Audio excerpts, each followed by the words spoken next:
Welcome back to the channel, guys. Today we are in Gibraltar. Now, we have a couple excursions planned today. We are going to go up to the Rock of Gibraltar, take a look inside, hopefully see some monkeys. They've got some type of nature reserve up there that you can see the monkeys. And then we have a dolphin excursion planned for this afternoon. Hopefully we get to see some dolphins. Busy day planned. Let's go check it out. This stop was part of our Mediterranean cruise aboard the Sun Princess with Princess Cruise Line. If you would like to know more about the Sun Princess and what it has to offer, check this video out here, and I'll be sure to link it at the end of this video, so all you have to do is...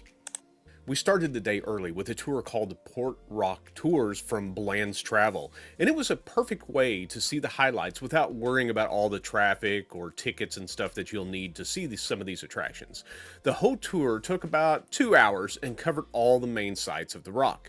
Our first stop was Europa Point. It's the very tip of Gibraltar, and from here you can see the Atlantic Ocean, the Mediterranean Sea, and even if you, on a clear day, you can see the coast of Africa off in the distance. It's one of those views that really just make you stop and just want to take it all in. Now, Europa Point is full of interesting landmarks. There's an old lighthouse that's still working today, a beautiful mosque that shows Gibraltar's mix of cultures, a small church that was once a mosque hundreds of years ago, and there's also a memorial for a Polish leader who died in a plane crash nearby. And there's even a massive cannon from the 1800s that's been restored and put back on display.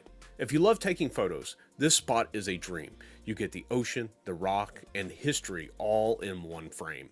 From there, we drove up to the rock itself, and this part was incredible. The roads wind higher and higher as you get up with these amazing views of the town below. It was really neat to see. Now, our next stop was a place called Apes Den. It's home to the famous monkeys of Gibraltar. Now, these are, what they call them, Barbary monkeys or something. Anyway, they're the only wild monkeys in Europe. They've been living here for centuries and have become a symbol of the island itself. And there's even a local legend that says that as long as the monkeys stay on the rock, that Gibraltar will stay under British rule. Kind of interesting. They're fun to watch and full of personality, but you cannot touch or feed them. Our guide actually told us that it's illegal to feed the monkeys, and if you're caught, you can get a huge fine. They're wild and protected, and honestly, they really don't need anyone's snacks anyway. They get fed right there, and it's like a smorgasbord of food anyway. Now, watching them climb around with the ocean behind them is something you'll never forget. It's a lot of fun, and the monkeys are kind of funny and mischievous. And our guide also told us not to put our backpacks on our back, to put them in the front, because the monkeys will jump onto your back and unzip your backpack and get into it. So keep that in mind when you're up there. Now, just a short distance, just a short walk really, from here is St. Michael's Cave. It's one of the coolest spots in Gibraltar. It's a giant cave filled with rock formations that have taken thousands of years to form, and inside it's lit with some colorful lights, and it looks like something out of a movie. Now, the biggest chamber is used for concerts because the sound really carries perfectly inside there.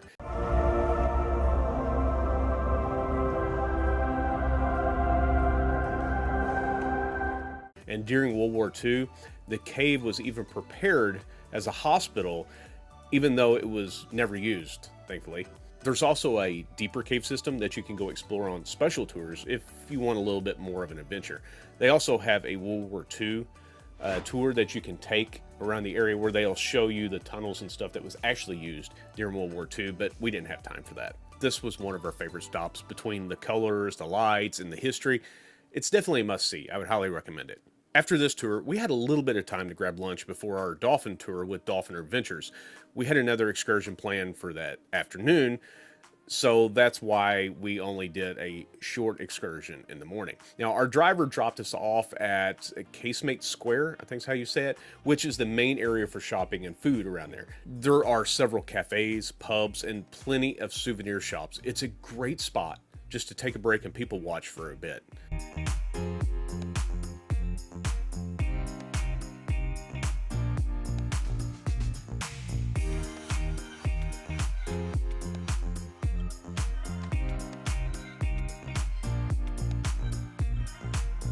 After we grabbed a quick bite, it was time to head out and find our boat. Now, Gibraltar sits right where the Atlantic meets the Mediterranean, and that mix of waters really brings in a ton of dolphins.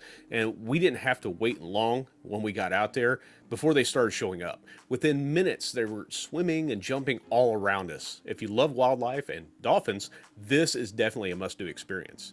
Now, the guides were great about keeping a respectful distance, and the dolphins seemed to enjoy showing off for everyone. It was one of those moments that just really sticks with you. I would definitely recommend doing this if you like seeing dolphins. You're going to see a bunch of them.